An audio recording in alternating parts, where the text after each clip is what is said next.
Bienvenue dans Science et Mouvement, le podcast d'OD Academy. Là où les données et la science rencontrent le terrain et où on apprend enfin à comprendre son corps. Aujourd'hui, on va répondre à une question que beaucoup de monde se pose. Aujourd'hui, nous allons aborder un point fondamental. Depuis plusieurs épisodes, nous avons parlé de fréquence cardiaque, de HRV, de VO2 max, de glycémie, de charge d'entraînement, de montre Garmin et d'algorithmes. Nous avons vu ce que ces données mesurent. Nous avons vu leurs limites. Nous avons vu pourquoi elles peuvent parfois être trompeuses. Mais une question essentielle reste en suspens. Comment prendre une décision avec ces données ? Parce qu'aujourd'hui, le problème n'est plus le manque d'informations, le problème c'est l'interprétation. En effet, aujourd'hui, beaucoup de sportifs regardent leurs données tous les jours. Ils regardent leur HRV au réveil, leur fréquence cardiaque, leur statut d'entraînement, leur VO2 max, leur récupération estimée. Et ils essaient de décider à partir d'un seul chiffre. Mais il faut être très clair. Une donnée isolée n'a aucune valeur. Une donnée n'est qu'un signal, et un signal sans contexte peut être mal interprété. Prenons tout de suite un exemple. Un athlète se réveille le matin, il regarde sa HRV, il constate qu'elle est basse. Il décide de ne pas s'entraîner. Mais il se sent en forme, il a bien dormi, il n'a pas de fatigue musculaire. Dans ce cas, la décision est probablement mauvaise. Pourquoi ? Parce que la HRV, comme nous l'avons vu précédemment, reflète un état de régulation du système nerveux. Mais elle est influencée par énormément de facteurs. Le stress, l'environnement, le cycle hormonal, le sommeil et même parfois des facteurs émotionnels. Donc, une HRV basse, isolée, ne signifie pas automatiquement de la fatigue. À l'inverse, un athlète peut avoir une HRV correcte, mais ressentir une lourdeur musculaire, une perte de coordination, une difficulté à maintenir son geste. Comme nous l'avons vu également dans l'épisode sur la fatigue centrale, le système nerveux peut être altéré avant que certains indicateurs ne changent. Et dans ce cas, la montre peut dire « tout va bien » alors que le corps dit l'inverse.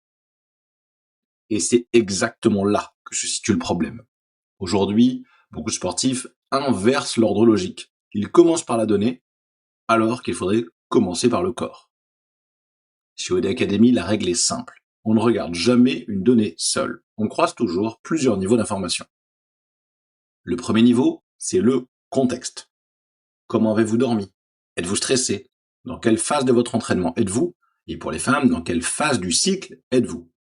Comme nous l'avons vu, ces éléments influent directement la réponse physiologique.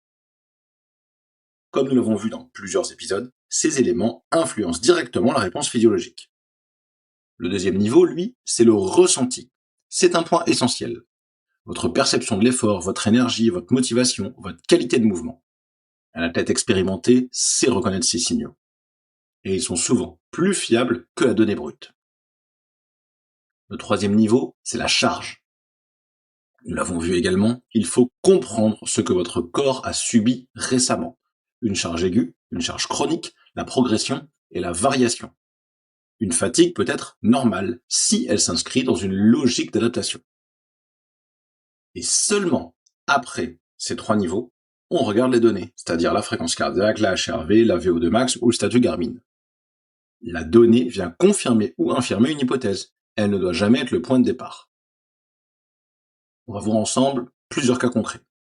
Le premier, un triathlète prépare un Ironman. Sa HRV est basse depuis plusieurs jours. Sa charge d'entraînement est en hausse. Mais il se sent encore bien. Dans ce cas-là, on est probablement dans une surcharge fonctionnelle. C'est une phase normale et attendue. Donc, on continue en surveillant.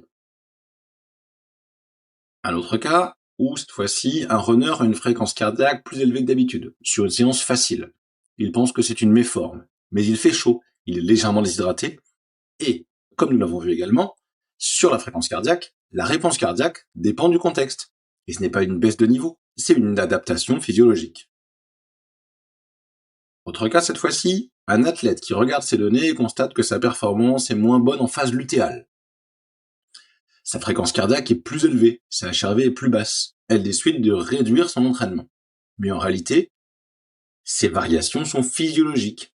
Elles ne signifient pas qu'elle est en difficulté. Elles signifient qu'il faut adapter, pas réduire systématiquement. D'où l'intérêt de renseigner son cycle pendant sa période d'entraînement. Attention mesdames, Souvent, certains athlètes vous disent « je suis sous pilule, donc je n'ai pas de cycle ». Non, votre cycle n'est pas apparent, ce qui est complètement différent. Un dernier exemple, cette fois-ci, où un athlète observe une baisse de VO2 max sur sa montre. Il pense régresser, mais sa charge d'entraînement a augmenté, son sommeil est perturbé. Et, nous l'avons expliqué, la VO2 max estimée dépend du contexte, donc ce n'est pas une perte de capacité, c'est une phase transitoire. Tous ces exemples montrent une chose essentielle. La donnée n'est pas la réalité. La donnée est une interprétation de la réalité. Et c'est là que réside la vraie compétence. Savoir lire les données, mais surtout savoir la replacer dans un contexte. Chez OD Academy, nous utilisons une règle très simple.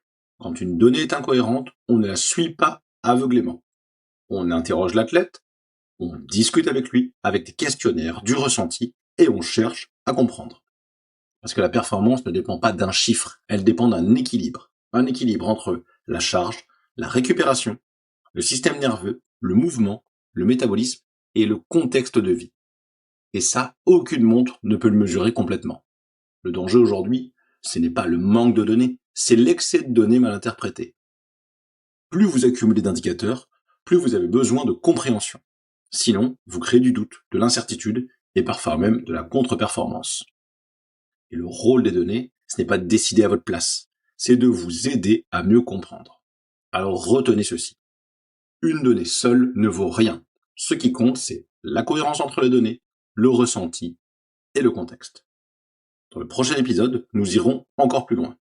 Nous verrons pourquoi, parfois, votre montre peut vous dire une chose et votre corps autre chose. Et surtout, comment faire le bon choix. Parce qu'au final, la technologie ne remplace pas l'intelligence du corps, elle doit simplement l'accompagner. Bienvenue dans Science et Mouvement, le podcast d'OD Academy. Là où les données et la science rencontrent le terrain et où on apprend enfin à comprendre son corps.